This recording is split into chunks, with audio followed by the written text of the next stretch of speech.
Bonjour tout le monde, aujourd'hui présentation de notre Audi Q5 Quattro, un véhicule de 2020 avec un petit peu moins de 85 000 km à son compteur actuellement.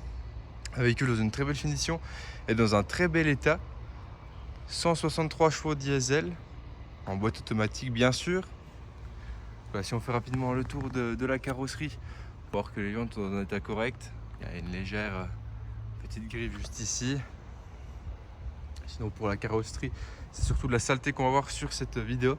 Donc bien sûr un étage intérieur extérieur sera fait pour la vente. Donc voilà ce que ça donne. La jante arrière gauche qui elle est dans un bel état, c'est de la saleté surtout. Si on continue le tour du véhicule, voilà. Rien à constater, pas de coup de portière ou quoi que ce soit. La face arrière du véhicule. Donc si on ouvre le coffre, celui-ci est électrique. Donc vous avez la plage arrière, un bel espace de rangement. Si on continue le tour, voilà, il n'est pas impossible qu'il y ait quelques petites traces d'usure, dû à l'usage du véhicule, hein, tout simplement, mais rien de bien méchant. Hop, donc voilà ce que ça donne pour la face droite. Et la jante avant droite dans un bel état également. Donc les 4 pneus seront changés. Voilà, par exemple, là, il y a un petit élément à notifier, une légère micro rayure. Donc c'est vraiment léger, hein. Et donc voilà, pour la face avant également. Si on passe à l'intérieur, donc le véhicule dispose de l'accès et démarrage main libre. Hop. Donc voilà, si on ouvre, on retrouve une sellerie en cuir avec les réglages lombaires pour les sièges à l'avant, les rétroviseurs qui sont rabattables électriquement et des givrons, la sécurité pour les fenêtres, et vous avez également le petit bouton pour ouvrir le coffre depuis le poste de conduite. Et donc si on s'installe à l'intérieur, hop, voilà, on voit que le véhicule a 84 402 km actuellement. Si on démarre celui-ci, hop, donc sur le volant on retrouve les palettes. Vous pouvez choisir les différents modes pour l'écran central si vous voulez avoir le téléphone que vous pouvez connecter en Bluetooth. Si vous voulez avoir plutôt tout ce qui va être navigation, alors les données de conduite du véhicule.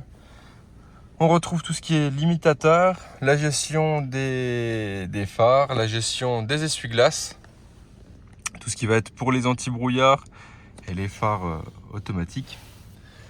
Si on passe sur l'écran central, donc là voilà, on a les différents modes de conduite. Donc vous avez les différents modes plus confort ou plus un petit peu sport. Vous avez également la navigation, la possibilité de connecter le téléphone en Bluetooth comme je vous le disais, bien sûr la radio et après vos médias si vous voulez. Et ensuite vous avez la possibilité de régler la sonorisation du véhicule.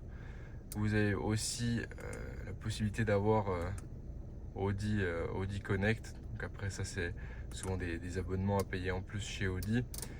Et après vous avez tout ce qui va être les données, donc les aides à la conduite. Donc vous avez tout ce qui est l'alerte de survitesse, l'aide au stationnement. Donc si je mets la marche arrière, on va aller voir radar avant-arrière.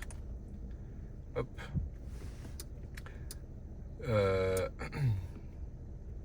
Également l'Audi Presence, les recommandations de temps de pause, donc avec le détecteur de fatigue, capteur de pluie bien sûr.